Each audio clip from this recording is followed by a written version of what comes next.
Pertama tata video dari kau saya sama kau itu tu oke nu haji abu bisi practical live abu asu thamnya hari ini ha macam ha sini jolo jolo ani kelapa joto sani kelapa so lai thamo borok bai kam ma kete beha tale kese ang hamai ni macam ni amai tinggal ro jadi pertama tata blog committee white year vice president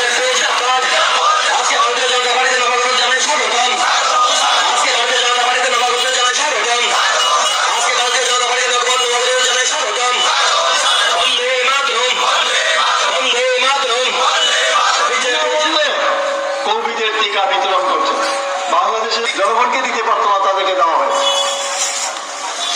আমার ভারতবাসী কৃষকদের বছরে ৬,০০০ টাকা, 4 মাসে ২,০০০ করে 3 বার 3 দুগুণে ৬,০০০ টাকা দিই। গরিব মানুষ যারা কোভিডের জন্য বিভিন্নভাবে কষ্ট পাচ্ছেন বিনামূল্যে লাভ নেই, কারণ আপনারা আমরা সবাই উন্নয়নের সাক্ষী। আমরা হাইওয়ে রেলওয়ে এবং এয়ারওয়ে দিল্লি কলকাতা হয়ে তাও 4টা ফ্লাইট আর রেলগাড়ি প্রশংসা করছে তার নীতি তাদের রাষ্ট্রে পরিচালনা করার জন্য চেষ্টা করছে। অবাক হয়ে গেছে এবং বিশ্ববাসী অবাক হয়ে গেছে যে ভারত এবং কোভিডকে শাসন করল। এই সৌদ্যোগে যে ঔষধ আবিষ্কার হয়েছে সেই ঔষধ আমি সিপিএমে অঞ্চল কিউআইএফের অঞ্চল সম্পাদক ছিলাম, এরপরে প্রেসিডেন্ট ছিলাম এবং কিউআইএফ বিভাগীয় কমিটির সম্পাদক মণ্ডলীর সদস্য ছিলাম এবং ইনভাইটিং মেম্বার ছিলাম।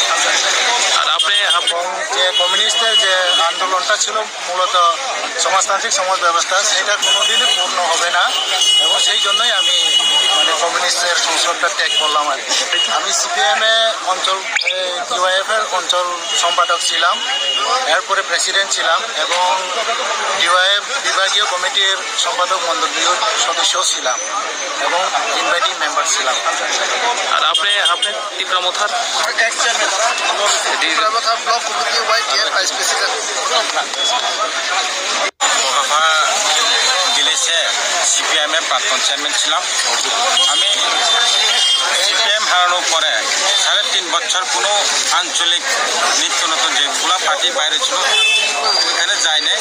আমি যে ভারতীয় জনতা পার্টির যে কাজকর্ম দেখে আমি মনে যে সন্তুষ্ট যে এরা জনগণের জন্য যে কাজ করেছে ওইটা দেখে আমি যে প্রধানমন্ত্রী অটল জলধারা যে হাইওয়ে যে স্বাস্থ্য পরিষেবা নিয়ে যেভাবে দ্রুতগতিতে কাজ করছে এইগুলা দেখে আমাদের মাননীয় যে ত্রিপুরা মুখ্যমন্ত্রী বিপ্লব কুমারের যে ঘরে ঘরে যে উন্নয়ন যে পৌঁছে দেওয়ার জন্য কাজ করা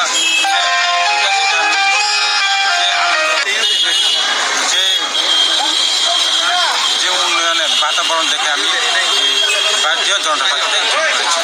আমি আজকে এখানে মূলত ত্রিপুরা যে পার্টি ত্রিপুরা মুখা বলি আমরা, এই দল থেকে কত পরিবার 21 পরিবার এবং সিপিএম 6 পরিবার থেকে যোগদান করেছেন। টোটাল ভোটার আমাদের কত হলো কথা টোটাল 21 পরিবার থেকে 59 ভোটার এবং সিপিআইএম থেকে 6 পরিবারের 14 ভোটার আমাদের দলে যোগদান করেছেন।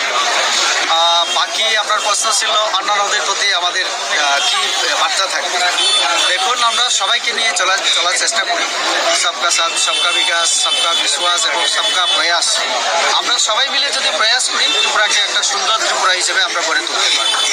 কাজেই বিচ্ছিন্নভাবে না থেকে আমাদের জাতীয় দল এটা একটা বড় বিশ্বের সব থেকে বৃহত্তম দল।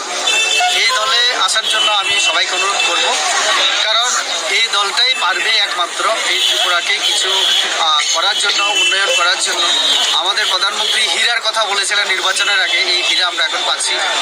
হাইওয়ে থেকে শুরু করে, ইন্টারনেট থেকে শুরু করে, রেল থেকে শুরু করে, এয়ারওয়েজ থেকে শুরু করে সব পাচ্ছি আমরা। কোভিডের সময় অনেক সাহায্য, আমাদের হসপিটালগুলি ফেসিলিটিস। তো এরকম আরও বিভিন্ন যে দিক আমরা যদি চিন্তা করি, এটা নরেন্দ্র মোদীর পক্ষেই সম্ভব। এবং পিকের যদি কথা বলি আমরা, আজকে উনি কি বলছেন যে প্রশান্ত কিশোর যে নরেন্দ্র মোদী তো আছেনই, ওনার পরও এই বিজেপি আরো কয়েক বছর 12 বছরকে সেবা করবে। তো এতে পরিষ্কার ভারতের মানুষ নাগরিকগণ মোদীজির প্রতি কত আস্থা এবং বিশ্বাস রাখেন এবং আমাদের পার্টির প্রতি। কাজে আজকে যে যোগদান এটাও প্রমাণ করে যে যারা বিভ্রান্ত হয়েছিল এডিসি নির্বাচনের আগে আলাদা হওয়ার বা থানচার নাম করে যে সন্ত্রাস, এগুলির প্রতি তাদের তিক্ত অভিজ্ঞতা থেকে আজকে আমাদের দলে যোগদান করেছে।